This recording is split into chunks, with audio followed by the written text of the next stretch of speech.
What we're going to be talking about this morning is understanding customary people. Now, really what we're going to be doing is looking particularly at the way that customary people approach real estate, approach land. But in order to understand that, we're going to have to understand something of an entirely different culture. And this is rather important. Okay. Customary people tend to be organised in clans. Sometimes they use other words in English, like people. I think probably the easiest way to understand customary people is to think in terms of the tribe. Unfortunately, that word has accrued some unfortunate connotations, which I think are unfortunate and unnecessary. The tribe can be thought of as a very large family, because often tribes are like that. They tend to have a leader, which is like a patriarch. They often are closely tied by blood, and they have a kind of intimacy which is hard for Western people to fully comprehend. Intimacy in terms of respect and regard, and sort of senses of obligation and so on. So understanding the tribe is a very important starting point for understanding customary people. What distinguishes the tribe is very much a group that sees themselves as in some way united by more than simply association. And so the tribe usually is associated by blood, okay? And so you've got this sense of operating as a single large family. And that goes right back to their history, their sense of where they've come from. Not history as in what happened 100 years ago, but history that what happened at the very beginning of time. And as we go through, we'll see this is very, very important for indigenous people. One of the curious things is the concept of membership in the tribe. Now, I've put up here that membership is available to all. And you think, oh, that's nice. I can be a member of the tribe, you can be a member of the tribe, somebody else can be a member of the tribe. Well, actually, you can't. Because unless you were born into the tribe, you are not a fully fledged part of it, because it is family. And in the same way that you have a biological mother and father, and you can't change that. You may have been orphaned, you may have been brought up by foster parents or what have you, and they might love you and care for you and so on, and you might have a relationship to that family. You can't get away from your biological mother and father. In the same way, you can't get away from the, if you like, the organic membership to the tribe. And so to that extent, membership is quite limited. On the other hand, membership understood by the tribe includes all of the people who have ever been a part of the tribe. And so your ancestors are as part of the tribe as you are.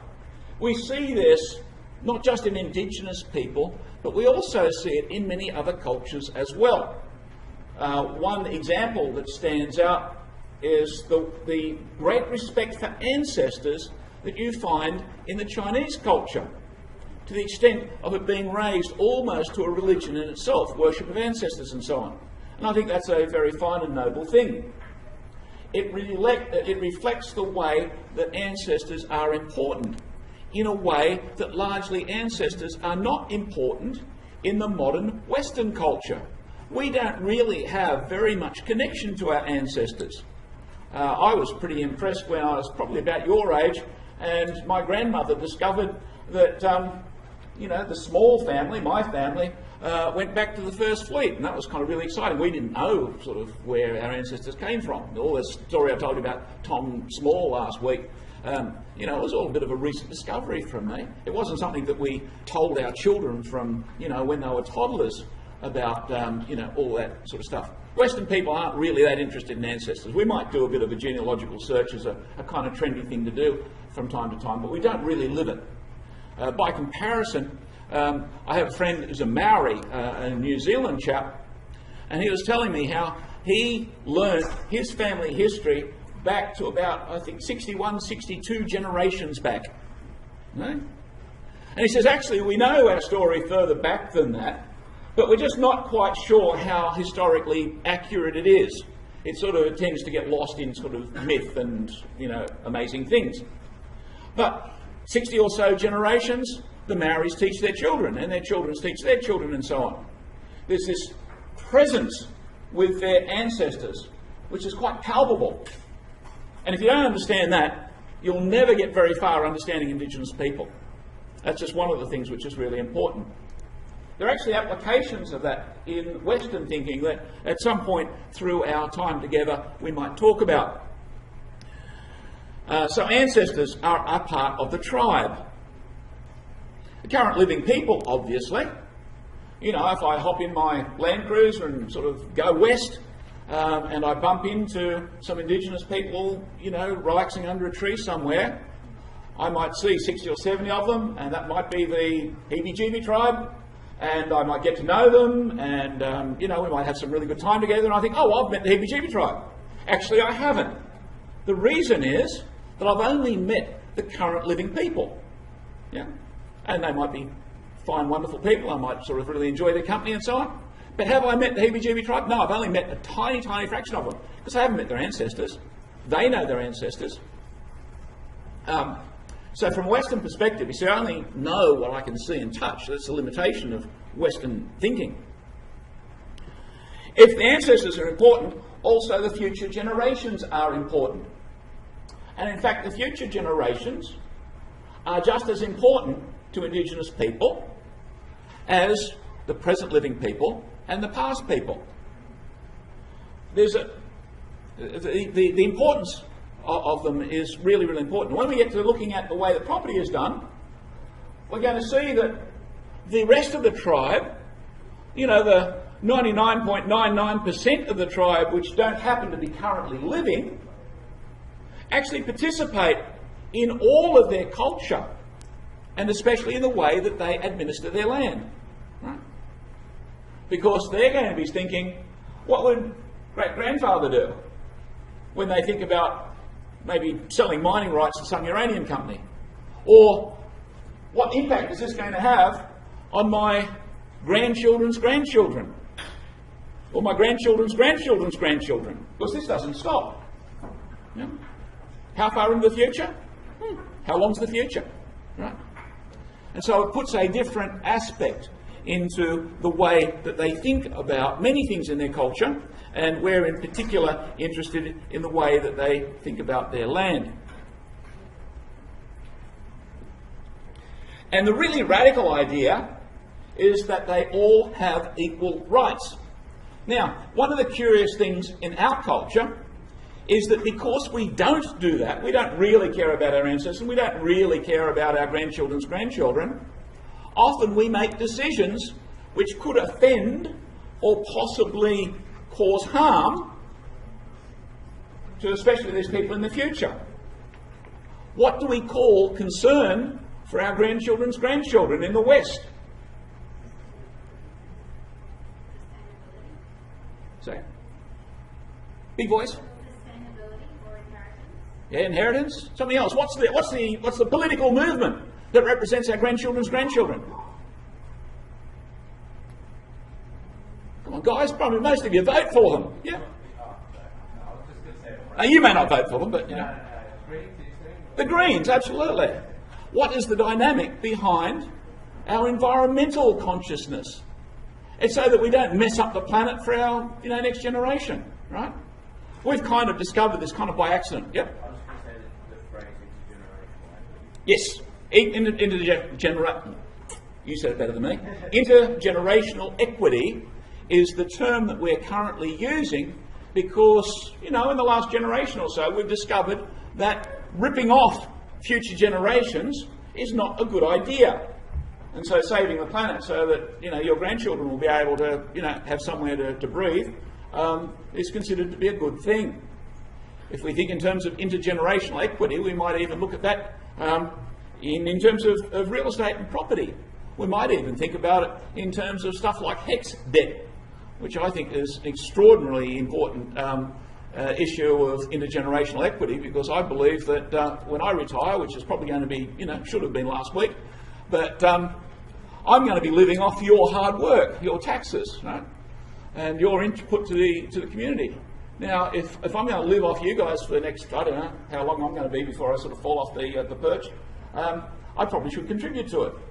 And so, in the bigger scene, that would mean in some way I should be contributing to your education so that then you can pay me back when I retire. Sound like a fair deal? Okay. What we do though, I get to spend it all and you get to go and sort of come away with what, how many, $20,000, $30,000 a hectare before you even start? Right. So we're thinking about intergenerational equity in our culture, but these guys have been doing it literally for thousands and thousands of years. Right?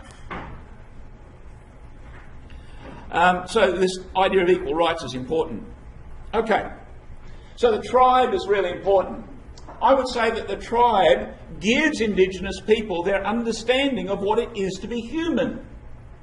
One of the creepy things about some Indigenous people is that they think, well, members of my tribe are really human, the gods made the land for us, and anybody else who's walking around, well, they have about the same level of human dignity as, you know, goannas and kangaroos and other things that we like to eat. And so that is the downside. But within the tribe, there is this radical inclusion and respect. So that's very important. Okay, let's move on to looking at the origin of the land. This is also a very important thing. When you talk to Indigenous people about their land rights, you go along representing, you know, XYZ uranium mining company, and you want to get, the rights from somebody in Northern Territory to mine their land, right? And you're all thinking in terms of contracts and leases and royalties and all that sort of carry on. The way we always do. This is what we've been teaching here for the last few years at university, right? What do the Aboriginal people start to do? Well, they say, well, this is our land. We actually, got an obligation to our future. And you're now saying, well, I get that because I understand the tribe. Small told me about it. But what they then lead the conversation into is something very, very unusual. Can anybody tell me what Indigenous people just about always do when you start talking to them about their land rights? How did it come about that they own their land? Any suggestions? Dreamtime stories, fantastic. Creation stories. Okay? You're talking about dollars and cents and leases and royalties and all that sort of carry on. They're talking about Dreamtime stories and basically their religion. Isn't that weird? Imagine if you went down the street and you wanted to sort of lease, I don't know, 301 sort of Pitt Street or something, and the owner that you were going to sort of lease started sort of talking to you about, what he does on a Saturday or a Tuesday or a Friday or whenever he does to a temple or a mosque or something. Wouldn't you think that was weird? You're a very open-minded man. I have great respect for you. Yeah. Okay. For a lot of people, and this is one of the things that sort of really confounds Western people when they start dealing with Indigenous people, is the importance of their spirituality to their understanding of the land. Now, why do they do that? One of the reasons, oddly enough, sociologists tell us, is that Indigenous people have an awful lot of spare time. The average Indigenous person, when they're living as an Indigenous person, are able to perform all of the work that they need to do to, keep their life and comforts and everything else going. Everything that they need to do for the day, including making the bed and washing up and anything else they've got to do, in about 3 hours a day. Now just think about that. 3 hours a day. You guys, some of you might even be working, I don't know. A lot of my students tend to be working full-time jobs and they sort of fit study in here and there and all the rest of it. And that's so that when they graduate they can get a good job where they might work 60 or 80 hours a week, then they'll come home and cook dinner and try and sort of fit taking the kids to school if they're really, really lucky. Okay? How many hours a day does the average person, especially in Sydney, use doing all the things that they need to keep alive? Is it 3 hours, 4 hours, 5 hours? How many hours are you awake? Right? And right now, professionals, people like yourselves, more and more are finding that you're so busy that by the time you graduate and get into a full-time job, you hardly have time to go out and socialise. Right? Indigenous people, to quote sociologists, are amongst the most leisured people on earth, which is really weird because we've got all these labour-saving devices. You know, I've got dishwashers and microwaves and washing machines and dryers and stuff at home. They all sort of save me time. But do I have a whole lot of time left over because of all my labour-saving devices? Aboriginal people don't even have a refrigerator. You know the neat thing about not having a refrigerator? Yeah, no, the thing about it is that you don't have to worry about filling it, which means that there's no point in having more food lying around the place than you're likely to eat before it goes off. Okay? I've got enough food in my freezer to probably keep alive for a week or something. An indigenous person, they feel hungry, they go out and get some roots and berries from here and a goanna from there and a bit of firewood, bingo, away they go. And then once they've had their feed, they sit down and tell stories to each other. It's marvellous, right? Whereas I'm sort of thinking, food security and all this sort of carry on. What happens if Woolworths close up shop? These are the sort of things that Western people are deadly scared of. Indigenous people don't have to worry about this stuff. Okay. What do they do in the rest of their day? They sit around and talk to each other and tell stories and think. Okay? Imagine an Indigenous person sitting under a tree with all of the spare time and they're thinking to themselves and they're talking to their mates. And they go, that's an interesting tree. Where did this tree come from? Maybe it came from a seed. Where did the seed come from? Another tree. Where did that tree come from? Another seed. Da-da-da-da-da. Where did the first tree come from? They ask those kind of questions. And they look around and they say, we're sitting on a nice comfy rock here. Where did the rock come from? Right. And one of the things that they come to the conclusion of, and I think it's a very sensible conclusion, is that ultimately rocks don't make themselves. Even trees and seas don't make themselves, at least originally. And if you do what a Western person would call think about the regression, regress whatever it is you're looking at, the sun, the moon, the rocks, the goannas, the trees, one of the things you find is that everything that we see, everything we can touch, everything we can be aware of on our planet, okay, is made by something else. Okay? Where the rocks come from, volcanoes, where the volcanoes come from, the cooling of the planet, where the cooling of the planet come from, the Big Bang, where the Big Bang come from. Don't know. And the indigenous people, they don't think about Big Bangs and stuff. But they do sit around, or they have sat around for thousands of years sitting under their trees trying to work out these questions because they strike them as really important questions. And they get the conclusion, the one thing we can know with absolute certainty is that everything that we can see and touch, okay, cannot have made itself. It must have been made by something else. And things that we can see and touch, if they are all made by something else, ultimately there must have been something else that made it all, or at least some of it, that wasn't of the nature of being able to see and touch and feel. Smell, put in front of a microscope, right? So they can come to the conclusion that the one thing that you can know with absolute certainty is that everything around them, their world, came from something that was outside their world. And this is where the creation stories come from. They have come to a very simple and obvious answer, a deductive answer, an answer with certainty, about a question which is available and interesting to just about everyone on the planet. And I've seen that talking to people in New Guinea and people in Fiji, and I've read about people in Africa and South America, and in fact even Asia and Europe. And when you look at indigenous people all over the planet, the curious thing is they all talk about their Dreamtime stories. Okay, not necessarily Dreamtime stories, they'll call it something else. It's really, really important. And so the origin of the land is really, really important to indigenous people because they ask that question, because it's a really obvious question, especially if you've got a lot of spare time on your hands and a few mates to sit around and talk about it with. Okay.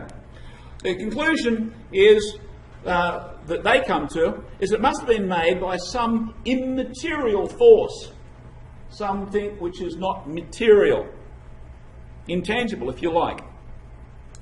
We might call that immaterial force the gods. In Australian Indigenous people, some of them are identifiable gods, some of them are just events. One of the curious things is that they're just about always immaterial forces which are also intelligent. rational, capable of having a relationship with you. And so whether we're talking about the rainbow serpent, which is common, but in fact not a universal Aboriginal belief, or Marlow for the Murray Islanders, or the different creative spirits that you find through New Guinea or Fiji, Tonga, into Africa. There's hundreds of these stories. And they're always talking about a creator thing which is intelligent, outside the order of nature, and it has some sort of a relationship. So these creative spirits, we'll call them the gods, made the land. And the curious thing is that they made the land concurrently at the same time as, or kind of within the same sort of sequence of the story, as the people. That's really important for indigenous people. It's why they keep telling you about their Dreamtime stories when you want to lease their land. What does this overcome? Well, from our point of view, it's really, really important because it overcomes the problem of origin of title.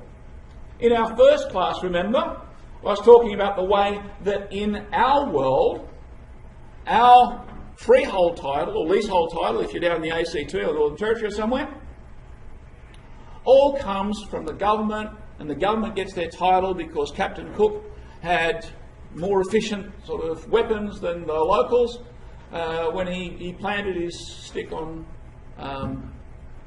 Possession Island. We have a problem because the indigenous people said, well, actually, we owned it before Captain Cook arrived. And if you get to other parts of the world, say the Middle East, Ireland, parts of Europe, you find that these disagreements over the origin of title, goes back centuries very often, and people don't forget them. Okay, you've got these sort of cultural animosities that come as a result of it. Okay, indigenous people don't have that problem. They say, look, we're the heebie-jeebie people. Such and such a spirit sort of made our land, made us. Okay, so we own it because the heebie-jeebie spirit gave the land to us, right? And you can't do better than that, because if I've made such and such, if I've made this and I give it to you, it's really mine, and when I give it to you, it's really yours, right? And so you can say, this thing is mine because I was given it by its maker. Natural title, really, really strong and powerful. And so the indigenous people have absolutely rock solid root of title, to use our kind of Western expression. Okay?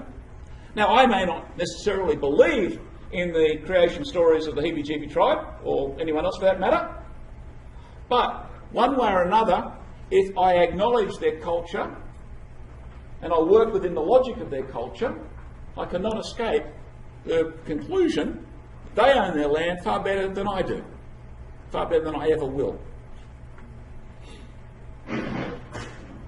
Okay, let's look at land title. Now, we've already talked about a little bit of this, and this is probably more of a summary, I guess. One of the curious things we find is that the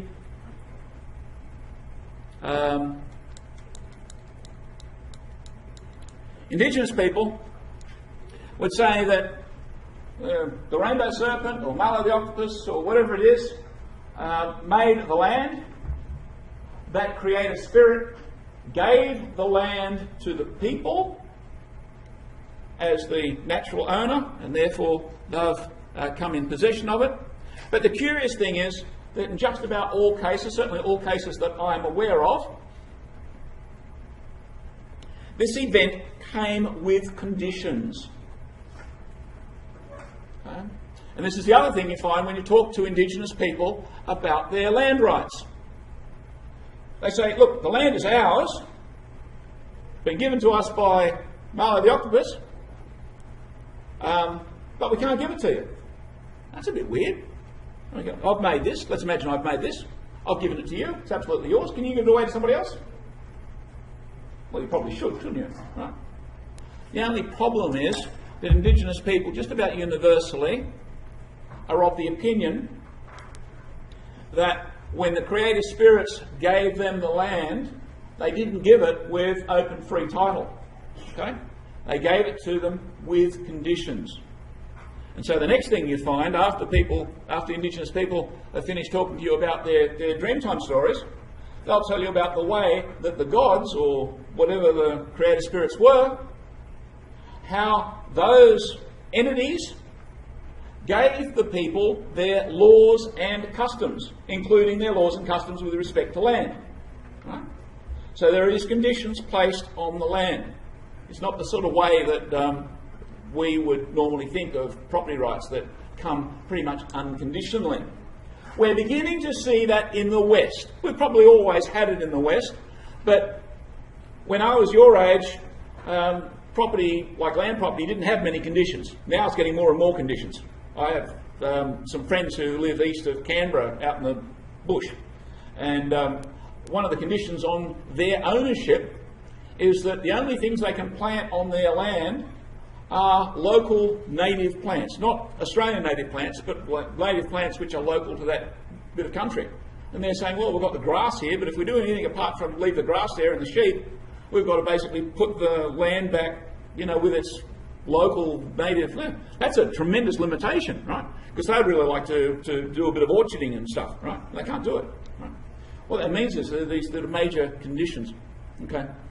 For the indigenous people, these conditions are very, very important. So that's the second thing that you find that you talk about, or you hear indigenous people will be talking about, their laws and customs. And they'll always be talking about their laws and customs. Laws and customs, laws and customs. Where did their laws and customs come from?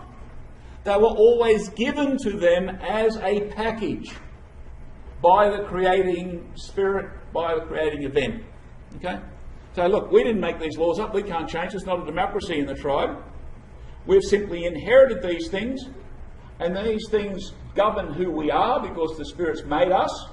And they govern how we administer the land because that was the condition on which we got it. Right? So it's really, really important that we understand this conditionality of customary title. One of the conditions, which is really weird for Western people to think about, is that the land is not to be sold. Now again, that is quite alien to our way of thinking. Okay? There's a logic to it though. And the logic is this. If the ancestors, the present people and the future generations of the Heebie-Jeebie tribe all have absolutely equal rights to the land, if I sell the land as a current living member of the Heebie-Jeebie tribe, what am I doing to my grandchildren? Or my grandchildren's grandchildren? Right? Now, Western people think, oh, well, I'll simply turn the land into money and I can do the money into some really rip-roaring investment and I can make a killing on the stock market, and so my grandchildren's grandchildren are going to be really, really well off as a result. Okay? Now, you could say, well, the poor old Heebie-Jeebie tribe, they're not as financially astute as we are. But when you look at human history, you find that by and large, when we rely on that kind of commerce with our wealth, we might do well. Well, most people might do well. You might work really hard. You might sort of build up a very successful business as a property consultant. You might be, pushing aside some of the billionaires in Australia by the time your organisation's finished, right? That's fantastic. Good on you. You give that to your children. Your children will kind of grow up and, they're thinking, oh, yeah, Dad worked so hard, we never saw him, the bugger. Oh, sorry. I'm not going to work that hard. Anyway, we've got billions of dollars here. I couldn't spend that all in my lifetime. Do I need to work as hard as Dad did? Do I need to go to university? And so historically what we find is that the Western people, you get one generation that sort of builds up a bit of a fortune and maybe the next couple of generations might live with it. Sometimes it's kind of dealt with prudently. But often those fortunes kind of come and go, don't they? Yeah? Money is easy stuff to whittle away. Right? Somehow there's a kind of genius in indigenous understanding because the land always is valuable. The land will always provide you with your standard of living. Right? And if you make sure that the land is there as a commercial resource, if we want to think in Western terms, to our grandchildren's grandchildren, even if they are lazy, Okay, are they going to whittle away the family fortune? Are they going to do something which denies their grandchildren's grandchildren, equal access, right? So there's a kind of economic sustainability built into this simple idea, right? And we'll get onto that as we go along further. So that's one of the main ones. Another condition is that the land is to be used for the good of the tribe. Now, here we have to also be wary of what that means, because we've already seen that the tribe is a lot bigger than who happens to be alive in the heebie-jeebie tribe at a particular moment in time. And so that means that it's used for the respect of the ancestors, the sustenance of the living members, because they're the ones that actually need to eat and clothe themselves and shelter themselves and that sort of carry on. But also, in some way, to be able to be passed on to those future people so that they have,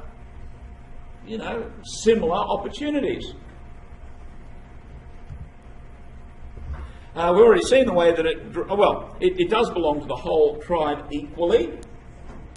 And if we translate that statement into something like parallel to our understanding of property rights, okay, belongs to the whole tribe equally.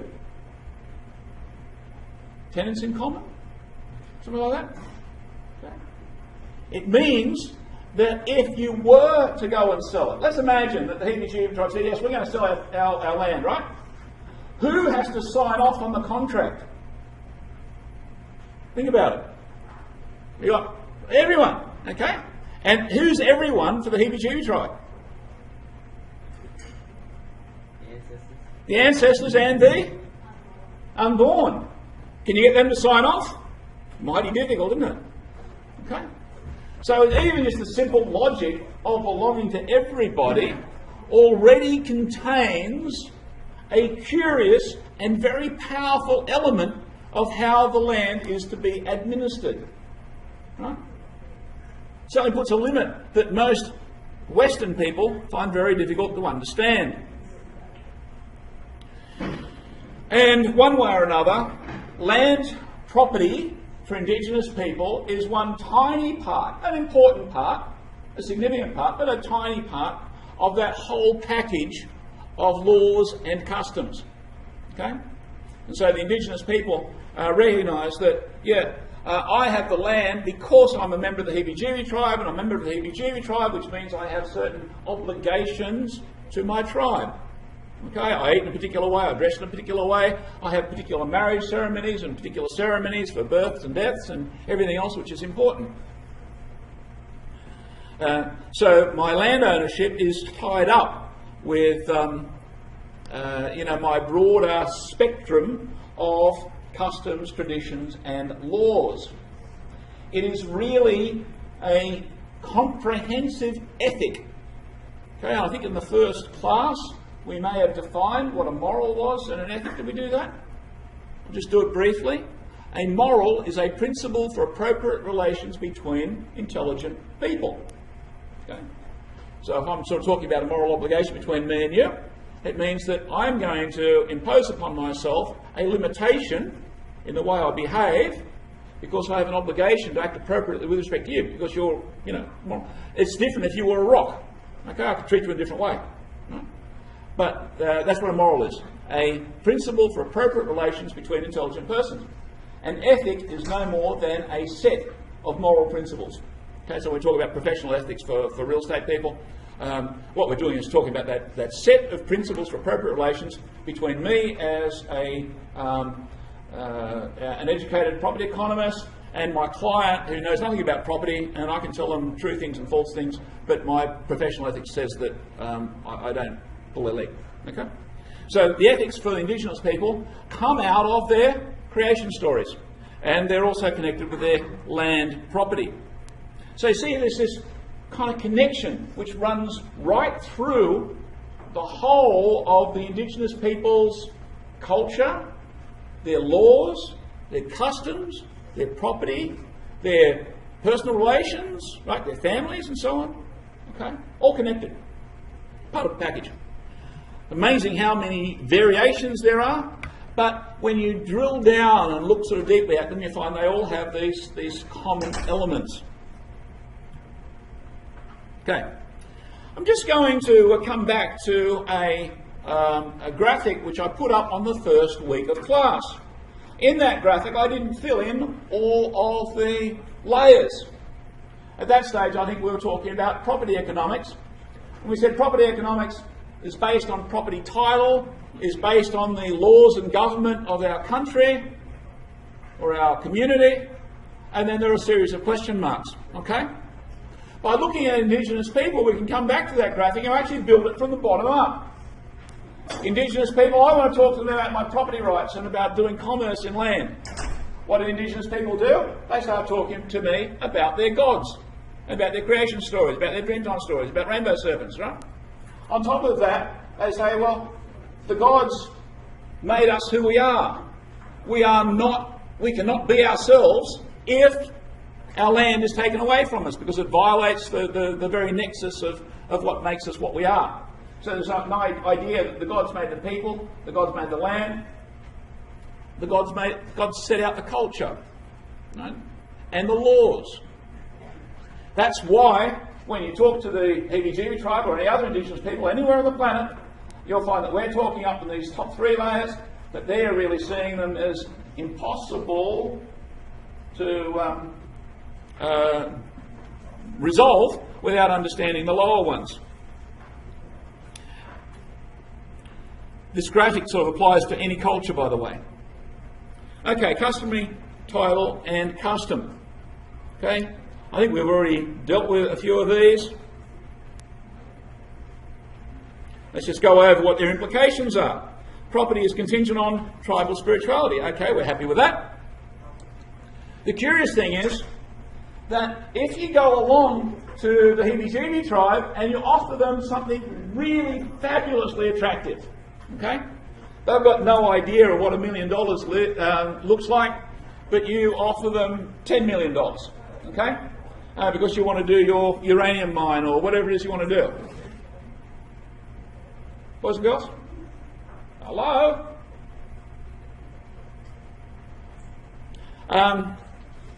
You offer them something really, really attractive, okay? And they're swayed by all of that money, okay? They've only sort of seen a beat-up old ute or something, and you're offering them tens of millions, maybe hundreds of millions of dollars. You think of a number, right? Okay? And they actually say, oh, goodness gracious, I don't think I'll bother about being a Heebie-Jeebie tribe person. I'll be able to make all this money, live fabulously well, and then they sort of justify it in their own little minds by sort of saying, well, we'll have all this fabulous wealth that we'll be able to give to our grandchildren's grandchildren, yeah, and they sell it to you. A really curious thing happens, okay, in the mind, the mental logic, okay.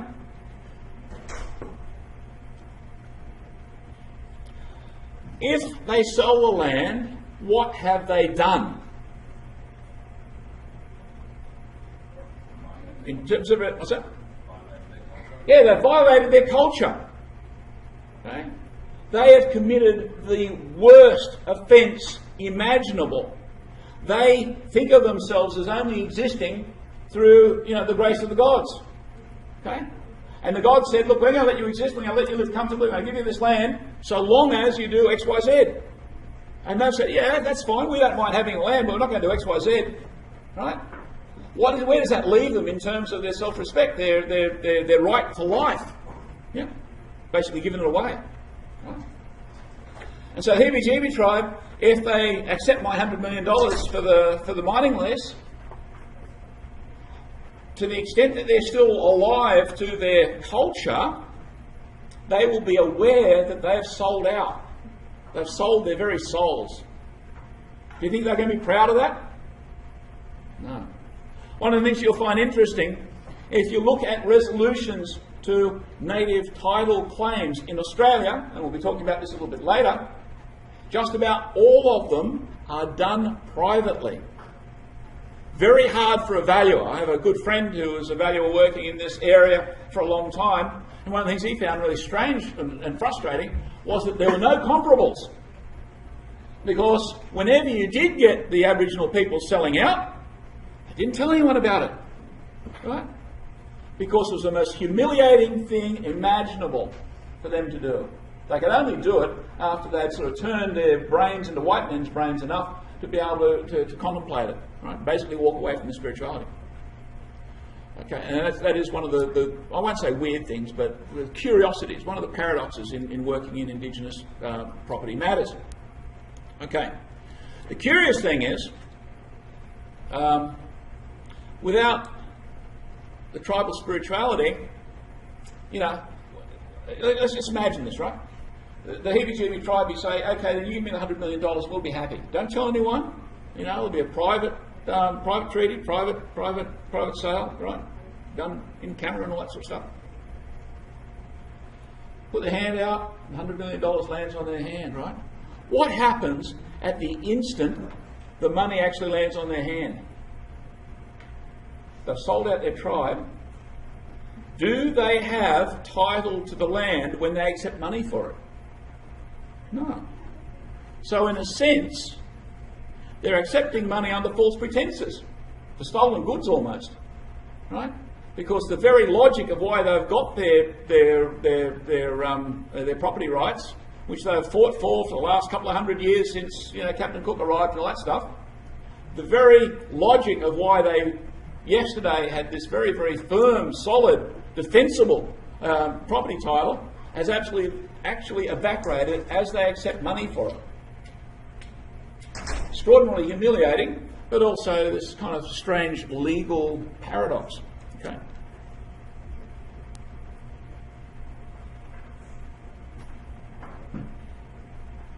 Okay, and we've done that one. So I would say that accepting money for native title payouts actually negates the right to payment in itself. And when I've run this argument past Indigenous people, the good ones can see it and they're very comfortable with it. The ones who are sort of tempted, sometimes they're not. You know, it's very powerful, and it's certainly something that's very pleasant, very present to them. Okay. Okay, that's the basic logic. That's really important to kind of get your heads around. And once you understand that, you understand almost everything that sort of comes following with regard to the administration of customary title land, how to value it, extinguishment, all that stuff. Okay, let's look in terms of practical matters now. I want to get us to think about the different forms that native title comes in practice, right? The first is the form of title which is common in Australia amongst Indigenous people and actually led to the belief in terra nullius. And that is that you have this simple concept of ownership where the Indigenous people simply have the whole tribe sharing all the land. It suits hunter-gatherer type peoples, right? They tend to need a lot of land because the tribe will reside here for a while until they're basically hunted and foraged all of the resources out of the place for a while. Then they'll move over to there, and sort of where they used to be will kind of do a bit of regeneration. The kangaroos and the wallabies will come back and that sort of thing. And then they'll sort of live there for a while and they'll kind of move around. They need a fair bit of land to support their hunter-gatherer kind of culture. And in that situation, no individual within the tribe has any particular call or claim on any particular lump of land. They just have, the derived people and the this people and the that people will have their land. It's kind of fairly vaguely defined. It's one of the reasons why in Australia, when the white men first arrived here, the Indigenous people weren't that concerned about it because they didn't use all of it, and they thought, oh, well, these people are just sort of sitting down there by the water, they're sort of not going to take up much of our land. They didn't worry too much. They thought that we were just going to move on in the way that they moved on from time to time. Okay, we started shooting them, and they sort of learnt that our rules were very different. Okay, that's the simple approach. We find that in Australia, as I'm mentioning, also parts of Africa, and in nomadic people in other parts of the world. Say in the Middle East at present, we still have the nomads, the Bedouins, and so on. Then you have, put that away.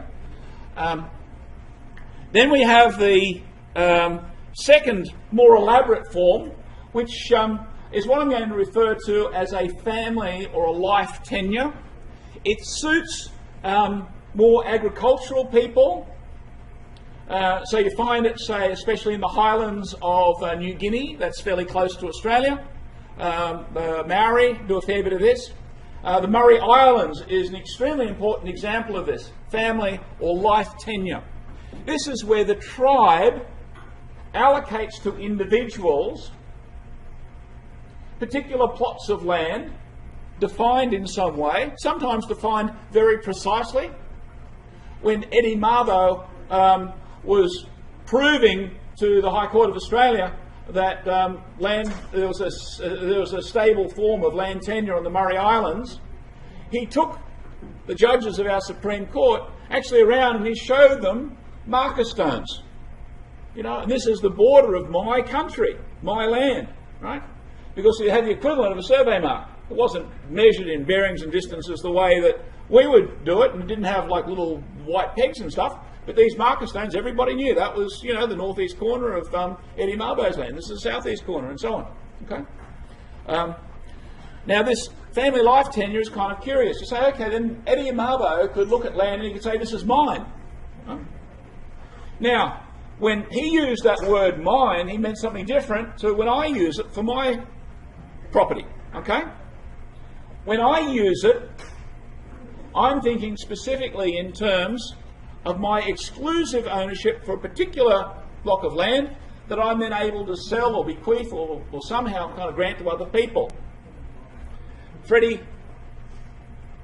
please, if you're not interested in what's happening in class, don't talk. Puts me off.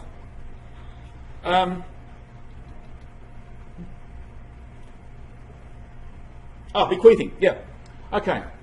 Eddie Mabo could not go along to the local real estate agent and sell his family's land. Okay? The reason was it was actually allocated to his family. He happened to be the head of that family, so it was his. And that kind of gets complicated as sort of the generations go on generations and so on. But basically, it was allocated to his family. And if his family stopped, if Eddie Mabo didn't have any kids, that land would then revert back to the tribe. Now, we have something like that in Western property, okay, where you have this right of reversion. You guys would probably by now be very good at valuing the reversionary interest, aren't you? Right? Because when we think of a title like this, a life tenure, and with some sort of reversion, there is really a superior title hiding behind it, okay? If Eddie Mabo owned his land only while he was alive and his children were alive, but then it reverted back to the tribe, who was the ultimate owner? It was the tribe, not Eddie Mabo. Okay. So that form of tenure is this more elaborate form. You find it with the gardening kind of people, the agricultural people around the world. Murray Islands is a good example of it. Not all agricultural peoples do it this way. For instance, parts of New Guinea, they're still like a hunter-gatherer, but they sort of stop in one place long enough to plant some crops and what have you, but then they move on to other places. So they don't quite have this perennial sort of family title, but you do see it in places. Fiji and Tonga and places like that are also good examples of this form, or at least in parts. Murray Islands is probably one of the best examples, and certainly everything that's written about the Mabo case, which is very, very important in Australian property terms, is a really good example. It's well written up because of Eddie Mabo. Okay, then you get to the most elaborate, which I'm going to call a quasi-feudal hierarchy. And this is a system which is kind of like the family title system, like on steroids. And actually, Fiji is probably more like this than the option 2 that I was just describing, because you have this understanding that you have families in a hierarchy who have the responsibility for administering, if you like, the tribe's land, and they administer that by then allocating it to other people in the tribe, who will then have the type 2 the family tenure and so on. And in some way there is this kind of filtering back through this hierarchy of some kind of benefits. Now for indigenous people the benefits are usually not pecuniary, they don't have to do with money, but often they will have to do with some kind of benefit. They might be that as a result of your membership for the tribe and you being sort of lower down in the feudal hierarchy, you have the obligation to maybe contribute labour to the lands that are owned by the tribal chief. Okay, some sort of benefit sort of flows back through this. It's fairly elaborate, but you do find it in many parts of the world. In fact, in many ways, all of our instances of genuine feudalism, and genuine feudalism can be found basically all over the world. South America, parts of North America, not so common in North America. What we had, say a millennia ago in Europe certainly, but also Egypt, the more developed parts of the Middle East and so on. Lots and lots of places around the world. Oh, and China of course, and India. These places where you have genuine feudal history, let's say China, India, Europe, Egypt, and South America, you can see coming out of this approach basically becoming more developed with more developed cultures. And so there's this kind of cultural connection between indigenous people, tribal people, and the sort of feudal approaches. Now, feudalism gets extraordinarily bad press in our culture. We're not going to be talking about that very much today, but I would like you to just step outside of that cultural prejudice that we tend to carry about the feudal system for a moment while we look at indigenous people. We find that when this is practiced in places like, say, Fiji, it has the capacity to do enormous good. Because what it frees people to do is have a very orderly and structured society where you're able to have both people working the land and being able to live comfortably by working the land, but also using that resource to then supply the needs of others whose job is just about exclusively administrative. And administrative can include both the political administration, say the chiefs of the tribe, but also other functions which are impeded by having to spend too much time, digging and planting and that sort of stuff. Things like,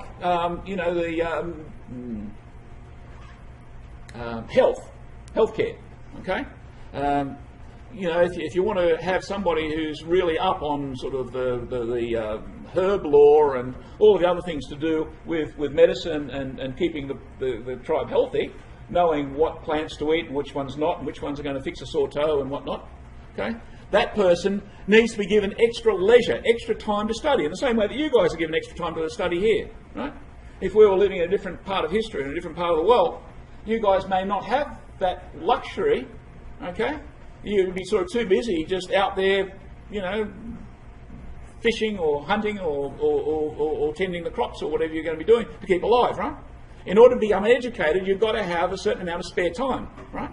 Now you might think of this as work, but in fact this is really spare time for you guys. Right? Okay, so the quasi-feudal hierarchy in places like Fiji and Tonga. Good examples. You find them in other parts of the world as well. Okay, modern interpretation. Now, I've already kind of laced a bit of the discourse here with looking at how we interpret customary title. How do we interpret it? What modern terms can we use? I've already talked about the way that customary title makes sense as a form of joint tenure by the whole tribe. In fact, if we use that as a model, it's very easy to interpret just about everything that goes on in the tribe. Okay? With life tenancy, one way or another, for those who are living. Now, we're talking about Eddie Mabo and his specific life tenancy, defined spatially as part of the Murray Islands, part of the whole tribe's land. But this also works for the hunters and gatherers. And if we have the heebie-jeebie people, let's say a couple of hundred heebie-jeebies kind of getting around there, sitting under their tree, they see themselves as having life tenancy even without particular spatial boundaries and allocations, because it's a life tenancy defined by the dimension of time with respect to the other owners, right? So you might have had the grandparents' tenure, life tenancy while they were alive. It happened to be the whole of the land, and so on. You get the idea if you think of the fourth time as the fourth dimension. You see this actually in New Guinea with the airport at Port Moresby. The name of the airport escapes me for the moment. But the airport was actually set up around 1970, might have been the 1960s. They built the airport. They knew that they needed an airport for the good of the country. That was really important. They went along to the customary owners and they said, we would like this land because, you know, the country needs an airport for Port Moresby. And the traditional owners said, yeah, that's fine. And the government gave the traditional owners some land, gave them some money. It was a fair valuation at the time. Oh dear, I've done it again.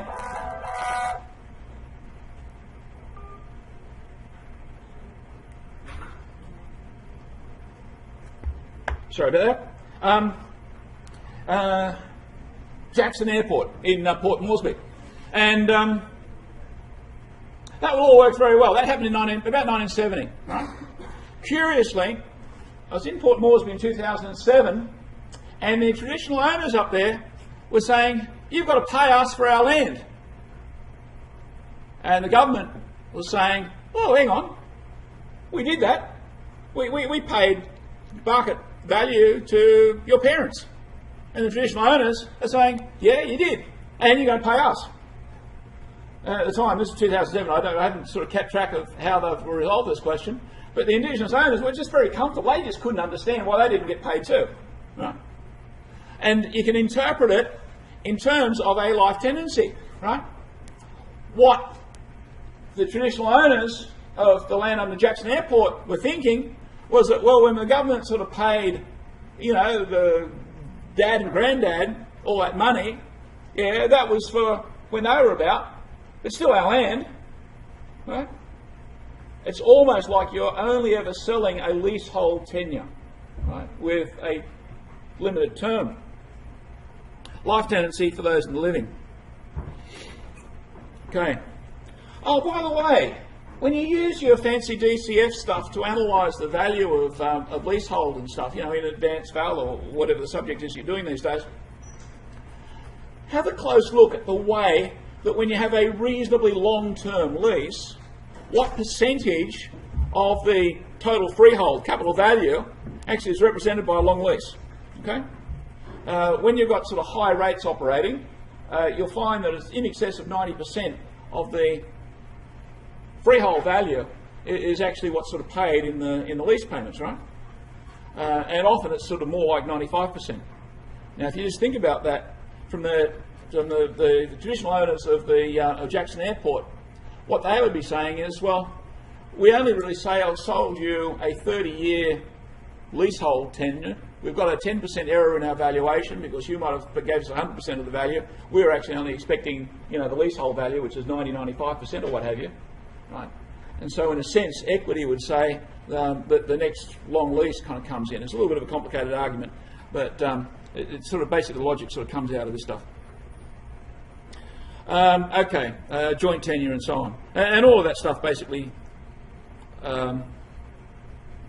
comes out. One of the curious things is this last line here, which I haven't talked about so far, and that is that there's no profit taking against other tribesmen. Okay, the idea of me growing wealthy as a result of my allocation of tribal land. Let's say I'm Eddie Mabo on the Murray Islands. If I rent my land to you or somebody else, a fellow tribesman, and I make a lot of profit out of that, so I'm able to sit back and live comfortably without actually doing anything, that is considered abhorrent. Not so much of a problem when they lease it to people who are outside the tribe, but the idea of actually making profit, like inter-tribal profit within the tribe, that's really considered as a very, very bad thing. And the idea of one generation taking a profit against the next, at the expense of the next, is also considered to be an extremely bad thing. Okay, I think I've spoken for long enough. What we'll do, we'll take a a short break now. So if you, I'll come back in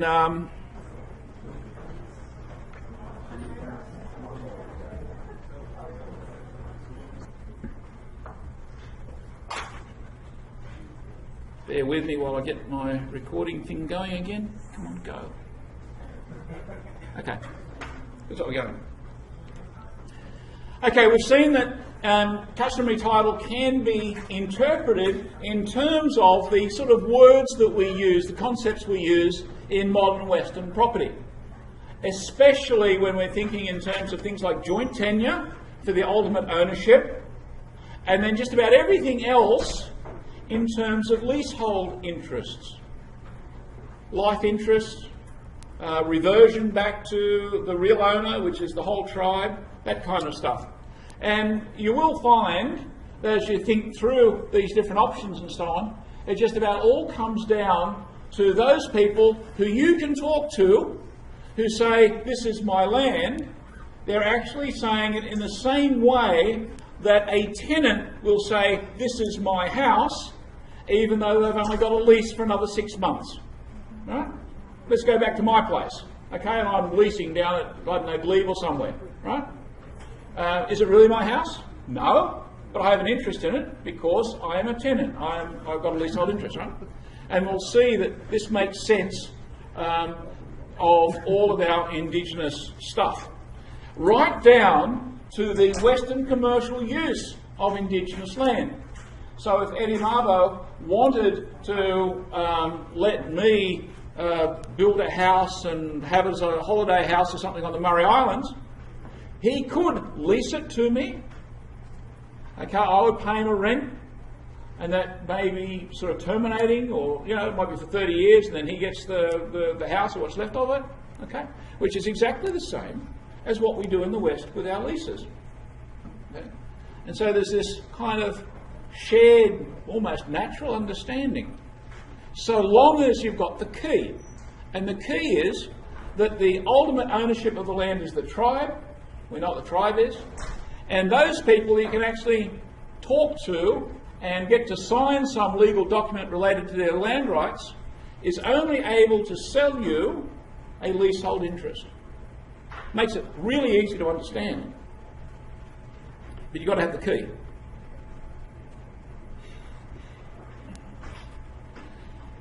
Okay, we're going to start talking about the difference between ownership and possession.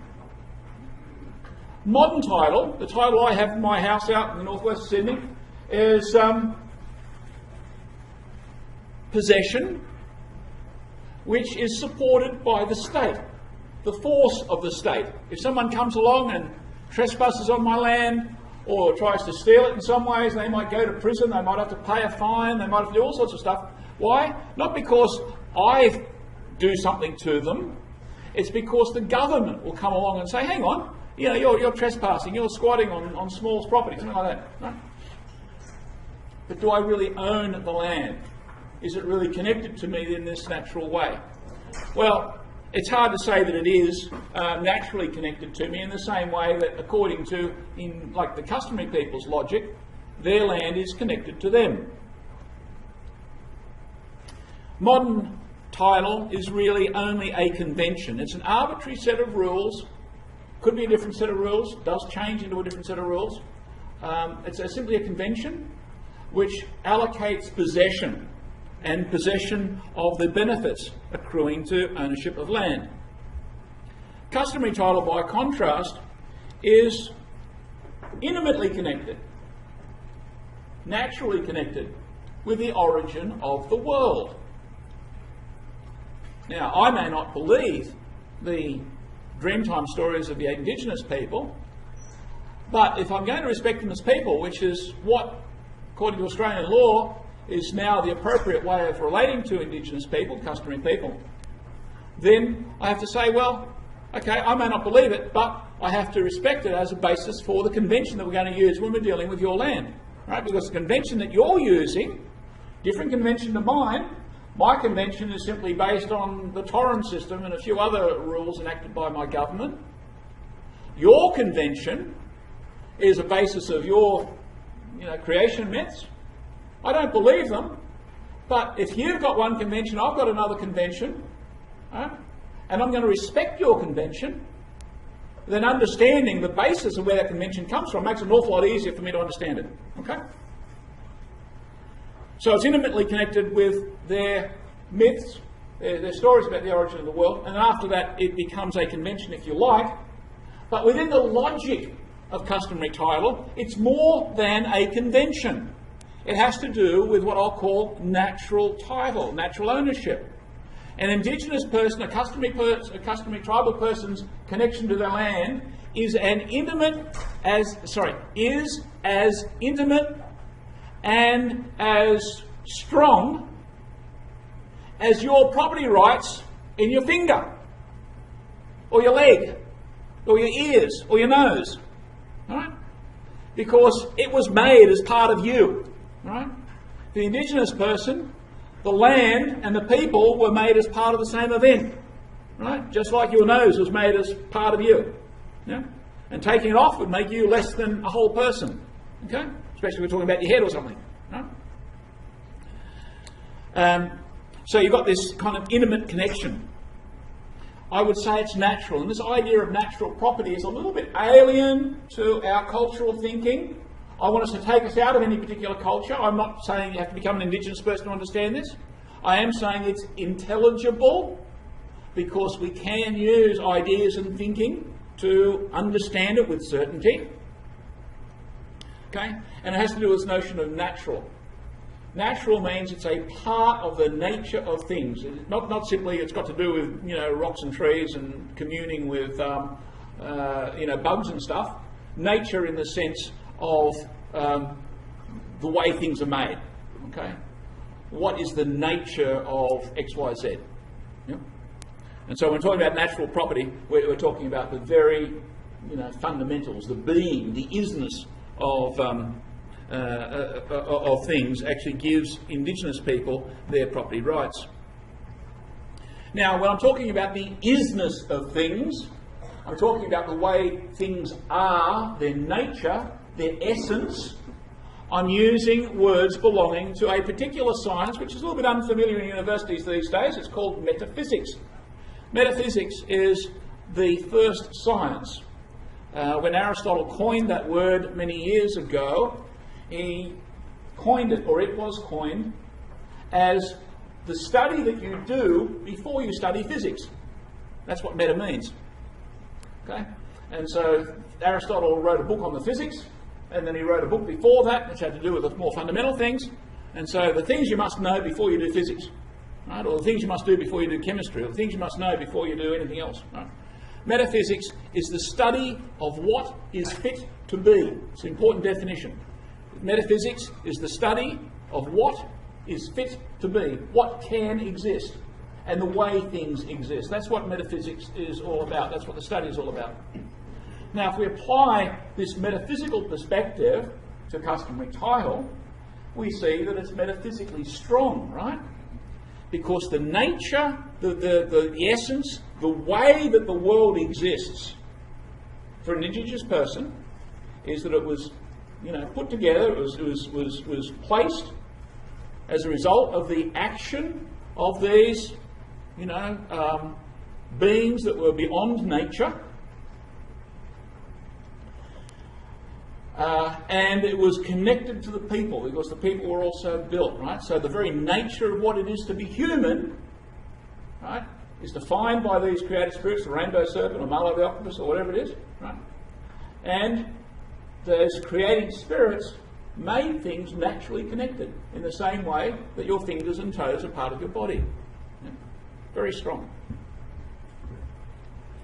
And this idea of metaphysical strength is important, especially when you contrast it to the metaphysical strength of me saying this is mine because I've got a gun and you haven't. Right? No real metaphysical strength in that. There is simply possession. I've taken it for you because I am able to overwhelm you with my superior military strength. And you find that that is a complaint that you often find with indigenous people. They say, well, you've only got our land because you've got the guns and we haven't. Now, a lot of people are very comfortable with that. You know, if I've got the better guns, well, that means I should have your land. Now, you can decide for yourself whether that's a reasonable position or not. But whatever it is, reasonable or unreasonable, it's certainly not metaphysically strong, because it's got nothing to do with the essence of the land. I've simply taken something of yours, which is naturally yours. Okay, I can understand your fingers and toes being natural to you, right? If I take you because of, I enslave you in some way, well, that might be a reality. It might be the way my culture works. But it certainly doesn't respect your rights to your own labour, that sort of thing. Okay. Let's look at the metaphysics of land title now. I've already given you that definition. Metaphysics is the study of what is fit to be. It's a study of being, if you want to have an even simpler definition. Metaphysics is a study of being.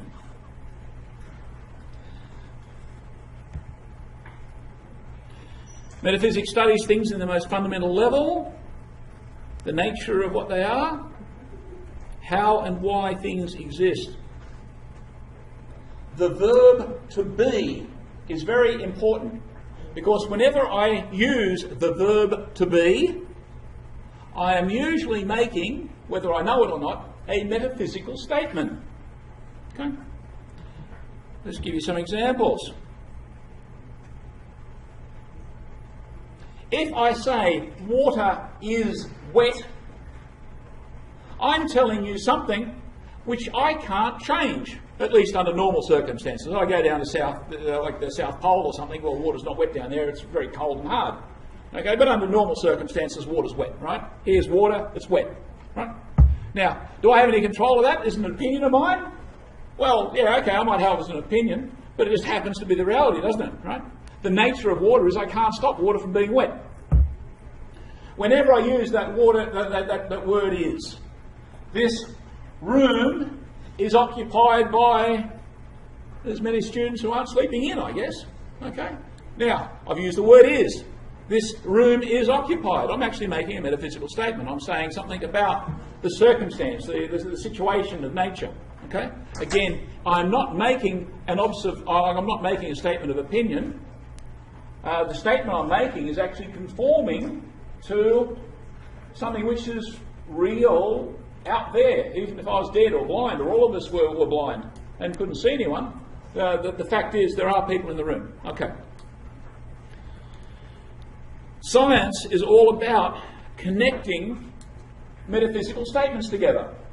If I take a number of is statements about water, water is wet, it's made up of hydrogen and oxygen, water is a polar molecule. Because of the polar nature of the water molecule, okay, water is a very good solvent. Lots of things dissolve in water. Again, is that my opinion? Not really, because dirt and salt and sugar and all sorts of things dissolve in water, whether I'm of that opinion or not. Doesn't matter about me. It'll continue to go on. It was actually happening before I sort of turned up on the planet, or before anyone was looking at water. Water was there, dissolving the ice caps and, dripping through limestone layers and making caves and all that sort of stuff, right? Because water is a solvent.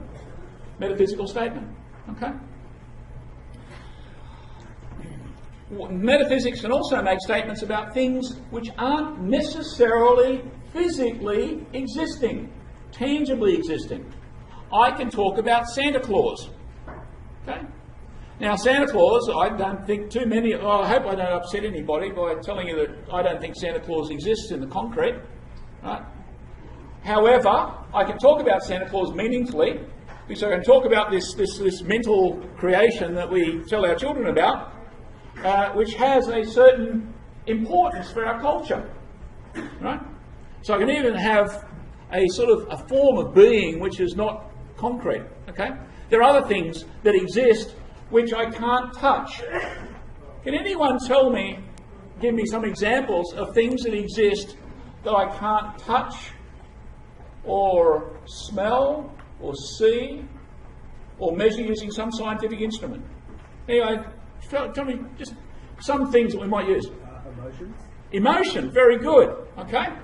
When I say that you're feeling a bit depressed today, right?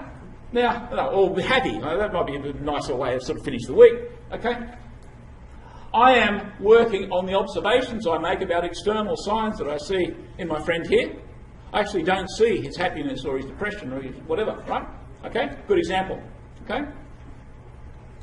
Has anybody seen two? Anyone seen two?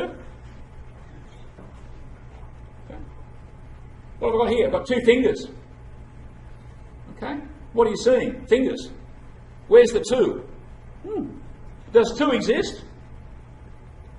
You'd be pretty silly saying two doesn't exist, wouldn't you? What would happen to mathematics? Right? Can you see it, touch it, smell it, hear it? Can you detect two with any scientific instrument? No, you can't. Can you detect any mathematical reality, if you like? Okay. The important thing here is that there are things that exist which are outside of the perception of our ability to perceive. Okay? For the indigenous people, they would take the idea of two and say, well, two exists, emotions exist, love and hate exist. These things are not tangible, but they certainly have existence and they have meaning. Okay? And sometimes they have power. Okay. Ontology is a sub-science of metaphysics. It is the study of what actually exists. So we could say that dinosaurs existed thousands of years ago, or whenever they existed. They don't exist now. Okay? And so in a sense we can kind of bracket their existence and Santa Claus in a similar way. Okay. We've already said that customary title is metaphysically strong because of their spiritual assumptions. Now, some of those spiritual assumptions are surprisingly strong, even we may not agree with their conclusions. And this is one of the things that you'll find as you study different things. When you study, let's say, Marx, one of my favourites. Marx makes a lot of statements which are very strong and true. Just his conclusions are a bit wacky, right? And the same thing is happening here with indigenous people. When they sat under a rock and said that the rocks don't make themselves, how can you disagree with that, right? But when it sort of comes to saying it was a giant worm or an octopus or who knows what that actually did the doing, well, that's a conclusion which is probably about as strong as Marx's conclusions about property being theft. Okay, so we've got some interesting and very deep background ideas that are kind of rattling around when we look at this. And that will exercise your minds, for those of you who are interested and want to take an interest in this, far more than customary title. And I do invite you to sort of jump into that because it is a very rich and interesting area to get better understanding. Oddly enough, it will also help you with your professional lives. If somebody asks you to write a consultancy report on some new form of development, having a bit of an understanding of this stuff actually helps you. Okay, now we're going to move to a very practical question, the question of coexistence, which in the South Pacific is often referred to as land tenure conflict. And so if you Google land tenure conflict, you'll come up with a lot of interesting stuff, because land tenure conflict is about when two cultures collide over the question of land ownership. And it happens very, very often, has happened often in the past. And a lot of our history has to do with land tenure conflict. We've already seen that customary people cannot sell their land without sort of cultural treachery. One of the interesting things about customary people is why do they feel this intimate ontological connection to their land? Throw that word in so you get used to using it and thinking about it. They don't see themselves as necessarily holding it as exclusive possession. Oddly enough, modern people, by contrast, we don't have ownership, we have possession, sanctioned by the state, and we are interested in exclusive possession for those little lumps of dirt that we actually want to call our own, right? So the Aboriginal people will say, yeah, all of the east coast of Australia is ours, but who cares if we never see a lot of it? Doesn't matter, right? For us, I've got 776 square metres of Borkham Hills, and that's mine. And I'll tell you what, if you come in, I'll get really cross and angry, and I'll get the government to come along and, do dreadful things to you, right? Completely different attitude. Many, many years ago, I went on a camping trip. It took 11 weeks. It sort of started off in Kathmandu and ended in London. And one of the curious things about crossing out of Asia into Europe was that all of a sudden you saw this, and I didn't know any of this stuff back then. all of a sudden you've got a radically different approach to land. You know, if you're in Afghanistan or Iraq or, you know, bits of Turkey and so on, and you stop the truck and you put your tent up, nobody really worries. And you hop in the next day and sort of keep on going, no worries, right? Try doing that in Austria. Woo, you know, you get people chasing you and putting you in prison and charging you and sort of taking your visa and whatnot. Right? People get very cross in the West when you violate this notion of exclusive occupation. Okay? Whereas indigenous people, you know, okay, you're not hurting it, move on, you know, you're finished. Right? Camp here for the night, as long as you don't make a mess of the place. All good. Okay? And you still find that in places like, you know, places that are sort of influenced and quite developed and sort of high cultures like India and Pakistan and whatnot. It's still far more tolerant of the way land is used. Oh, you know, in the cities, in, you know, Delhi or somewhere, you can't do it so much, but in rural India or places like that, you can. Okay. We can say that indigenous people hold prior title. This gets a little bit complicated when you get into specific examples, right? So you can take exception if you look closely at the history of New Zealand. Did the Maori actually have the original title? Well, it gets to be an interesting story. I won't tell it now, but you might find it interesting to look at where the Maori came from and what they did with the original owners. Similar story in Tonga. And sometimes in other places, but generally indigenous people see themselves as holding this ultimate prior title. You can't get back to a prior title before when the land was made, right? And if you believe that when the land was made it was given to my forebears, whew, you know, that's pretty strong, right? And that's you know, as prior title as you can get.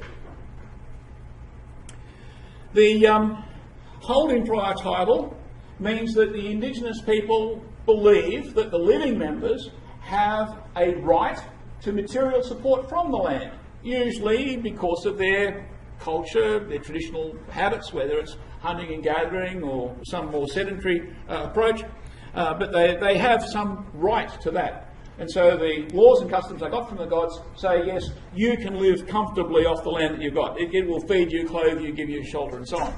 Okay? So in a sense that needs to be respected. There is this importance placed on the right to a level of land use control. And this is one of the things which is particularly badly understood or poorly understood in the Australian context at present. It's probably going to change, and there are some people working hard on this and have been working hard on it for a while. Now, I really should have started this class, and probably should have started all of my classes, but this one in particular, by saying, I acknowledge the traditional owners of the land on which this class is held and their traditional owners, past, present and into the future. Okay? Now, you've heard this before. You probably hear it whenever you hear a public sort of oration being given, sort of a graduation here at UTS and so on. Okay? Now, that simple statement doesn't mean anything. Does it actually sort of mean that we're paying the people or giving them some kind of right? It's a kind of ceremonial thing, but it has extraordinary power and significance for the traditional owners. Right? Because it basically respects an awful lot of stuff that I've been rabbiting on about for the last hour or so. You know? What I'm saying is that by acknowledging the traditional owners, I'm saying that these guys are the owners. Now, to a certain extent, if they really are the owners, I may not be paying the rent, and right now the Australian approach does not sort of tolerate that. I think it does in a kind of very subtle way, but at present we don't explicitly sort of join those dots. But for Indigenous people, to have us visitors using the land which we're not paying rent on, in some way which is fundamentally offensive to their laws, customs and beliefs, that is something that they do get off on. You know, they get quite upset on. Now you see this more in other countries, but it still is an issue in Australia. Right? Some level of land use control. And the argument would be that, if we're really serious when we say we acknowledge the traditional owners, right, what that really means is that if I decide to put up a 20-storey building rather than a 10-storey building on this block of land, okay, who should I ask for permission? Amongst others. Right? And if the Indigenous owners say that our spirituality says that you know, the gods are kind of flying around at 27.5 metres above the ground, and so it means you can only build at 27. I've never heard anyone say that, but let's imagine they did. Okay, what it would mean is that the development control should sort of stop at 27 metres, right?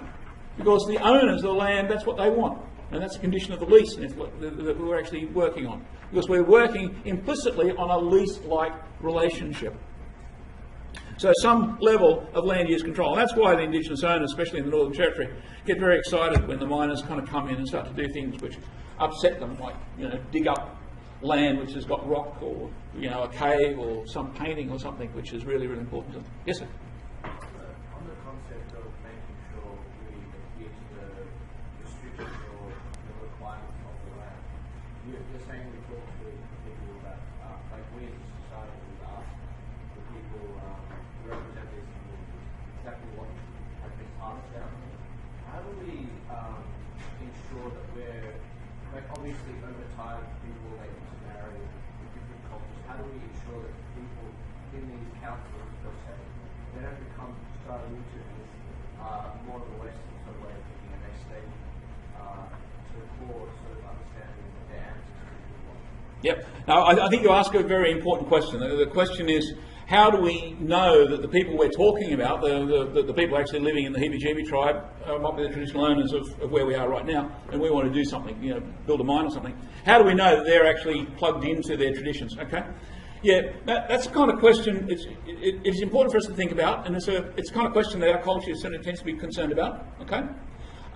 At present, we can only trust them. Okay. And in a sense, it goes back to that logic. You know, when the money lands on their pound, they actually lose their land title. Okay, I think there probably is a diffusion into modern thinking, and Indigenous people often talk about, and without these are the words that they would use. They'd say, you know, there are a lot of blackfellas getting around with white brains, right? And I think that's a fair observation on their part, right? Because as they're getting more enculturated, maybe their kids are going to Western schools and all the rest of it, they're losing a bit of that stuff. The only answer I can give is that largely, certainly the better ones, still understand their traditions, and they understand the flexibility that they have to accommodate to present situations, right? And it is possible, and kind of there's a logic in what I'm trying to get across here. There is a logic that actually shows that you can coexist and you can adjust. You know, you can have Aboriginal people, you know, with shotguns and land cruisers, kind of scouring around the bush. That makes their hunting job an awful lot easier, but it also means that then they've got new things to think about, new challenges to come to. They're thinking, oh, okay, if I've got the capacity to sort of basically wipe out all of the wildlife in my land, is that a good thing, right?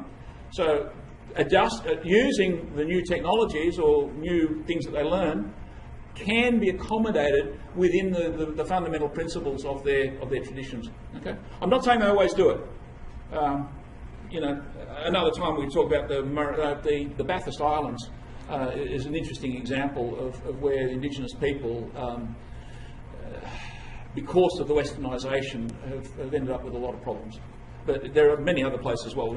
Walking distance from here, you know, sort of legendary for that sort of thing. Not as bad as a lot of Western people think, but certainly those problems exist. Okay. What do we want to do? Modern people, we want to occupy the land exclusively. We want to exploit the land resources. The exclusive occupation has to do with both extraction and also use. Okay, it's important if I want to charge the rent here that I have some kind of form of exclusive occupancy, so that all of my tenants on this block of land, or you know, the student accommodation above us, or whatever, that's all going to come to me, right? We do have a superior capacity to utilise the land and realise its highest and best use. I haven't gone native so far as to say that the Aboriginal people sort of care for land and should be the only ones that are allowed to use it, right? I like the way that we're able to build very clever buildings, and we're able to get better results out of our farming, and we're able to, you know, do a lot of clever things with our land use, right? But there are some things we do with our land use which, you know, aren't quite as attractive as the technological achievements that we've had. Now, this is a really subtle issue, right? And you guys give thought to this, right? Notionally, we think, we convince ourselves, we tell other people that we derive our income from activity and entrepreneurship. Do we really? I think it's a nice idea. Yeah. You know, if I build a smarter building, if I fill it with really high-tech machines and so on. Yes, I'm deriving my income from smart activity and entrepreneurship. That's true. But hey guys, we're all property economists. Right? What do we say in the first class? Most of the really serious big fortunes around the place tend to move more towards utilising property as one of the primary investment assets, right? Now, what entrepreneurship comes from merely collecting the rent. Okay. Do I care whether there's a high-tech machine sort of, that on the block of land that I'm collecting the rent for? Well, if everybody's using it, it drives the rent up, so I'm kind of happy for that. But do I have to actually build it and invent it and work on it and, fix it when it's broken and all that sort of carry on? Not really, I just collect the rent. Property economics is all about not really doing very much activity apart from collecting the rent. I like to watch other people collect the rent. Okay? If I own a shopping centre or an office tower down on George Street, okay, am I interested in the entrepreneurship that goes on there? Well, the only time I'm really interested is when their entrepreneurship goes belly up because they're a little bit too entrepreneurial and there's a high-risk venture and they go bankrupt or something.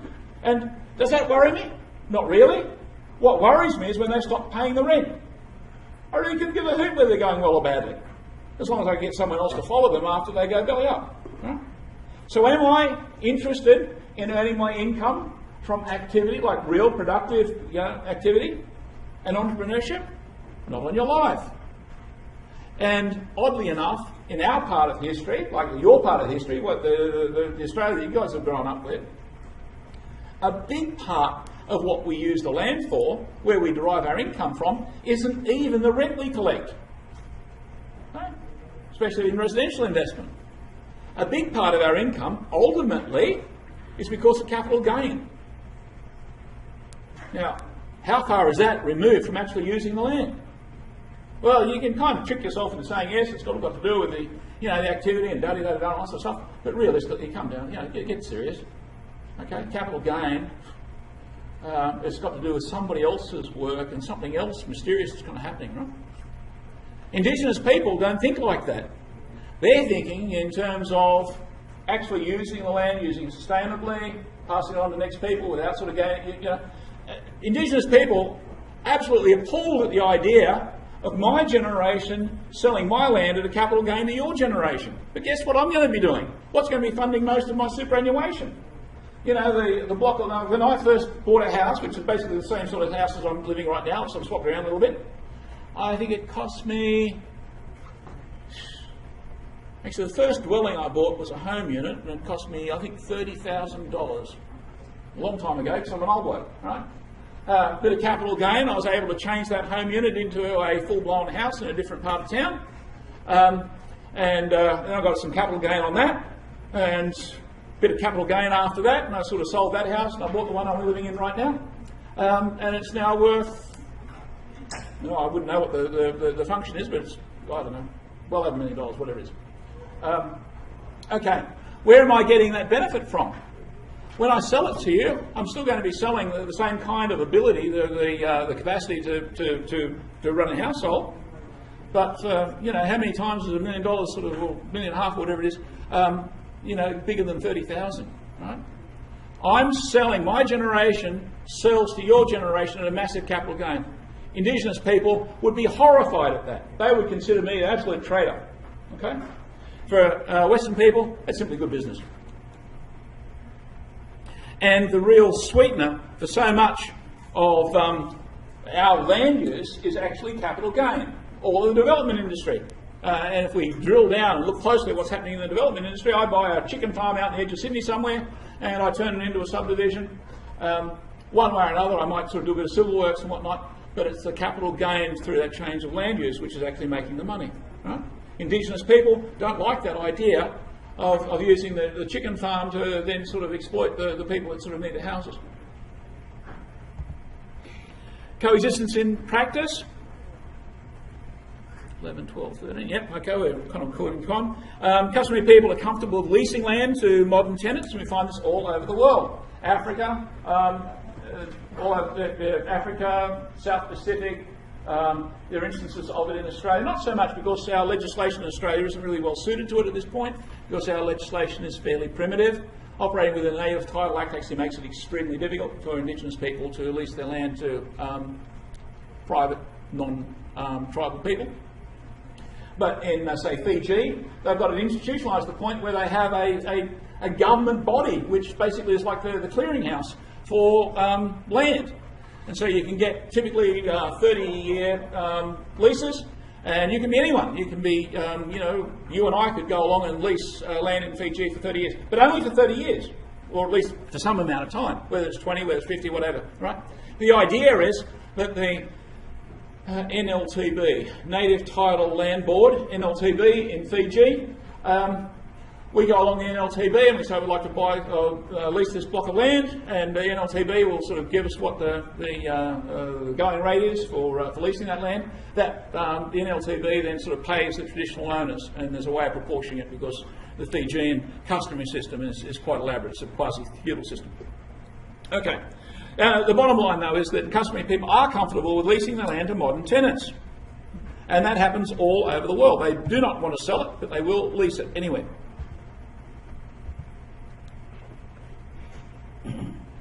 We see the examples of where it's happening in practice in places where Indigenous people have political control.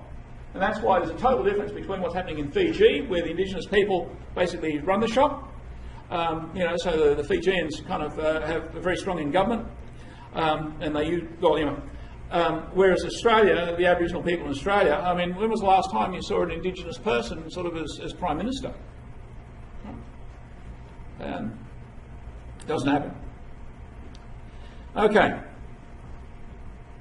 Modern people want the capital gains residing within the land. That's where the tension comes from. Okay.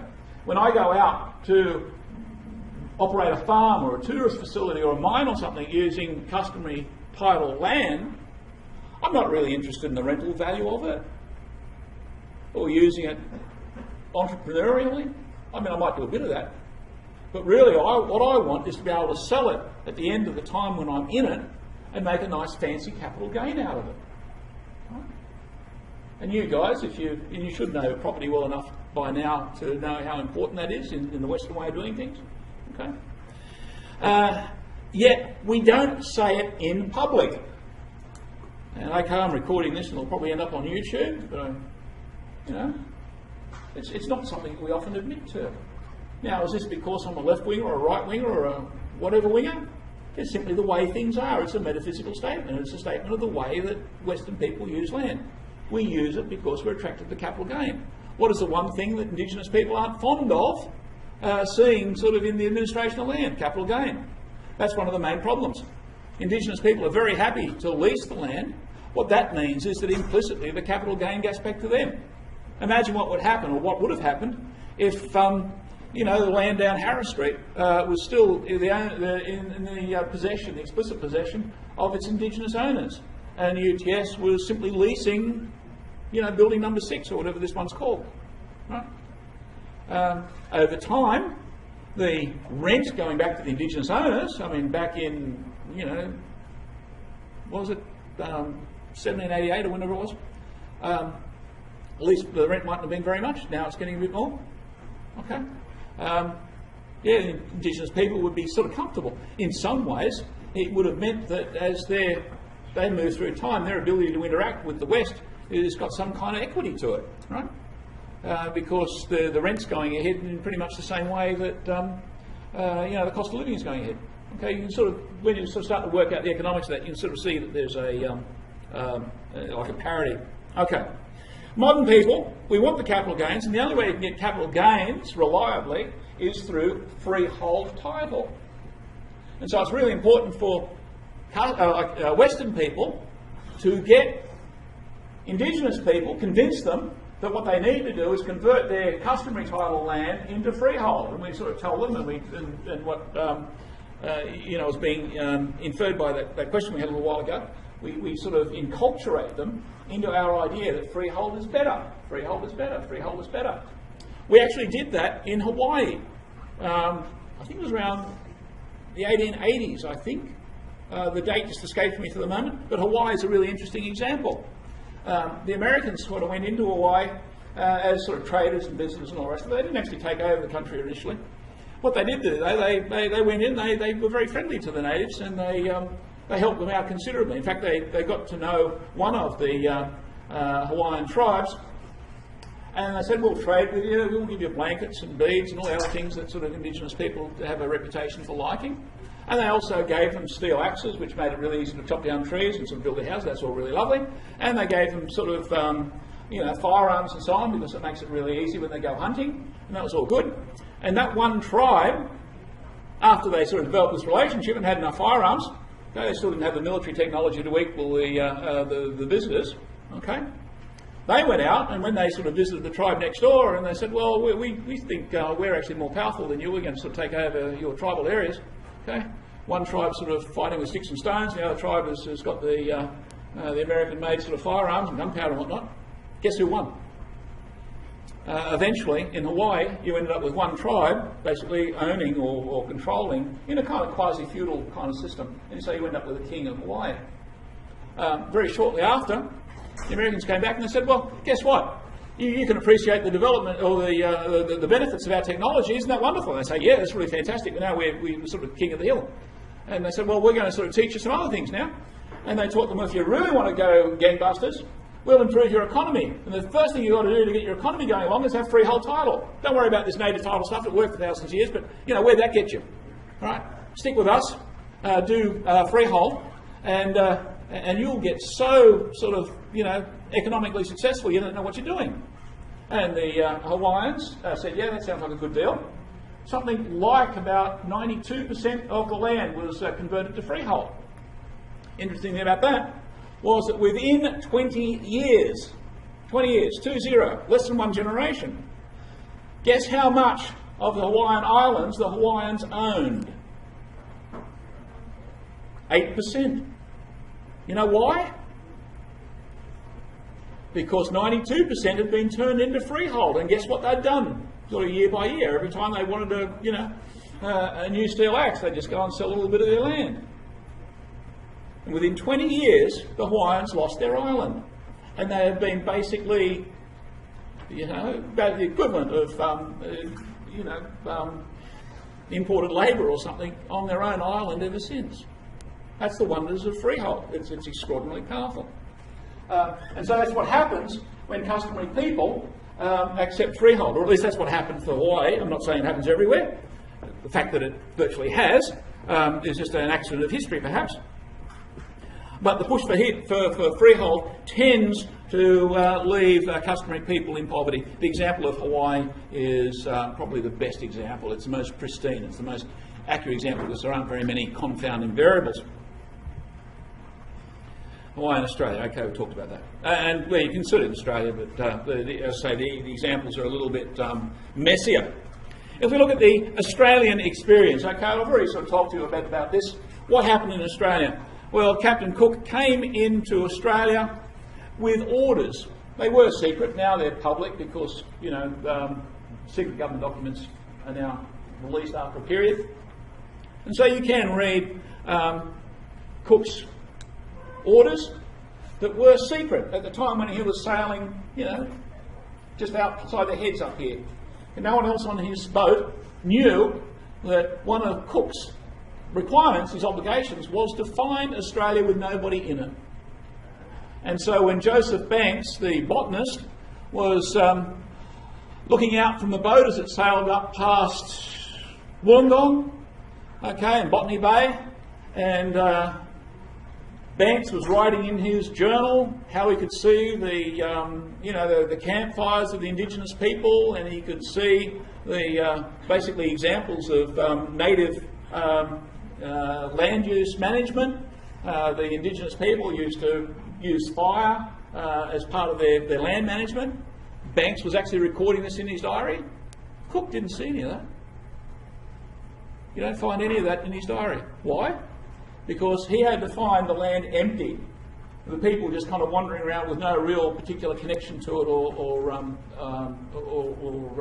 sort of customary organised land use. Okay, and you actually see that in the comparison between those two diaries. Joseph Banks and Captain Cook, both sitting on the same boat, both looking out over the same scene. One saw the Aboriginal people living and using the land, the other one didn't. And as a result, we ended up with Terra Nullius. Okay, I've got that. Cook sailed up the coast, got to an island off the coast of Queensland called Possession Island. Might have told you the story already. Hopped out with a rag on a stick.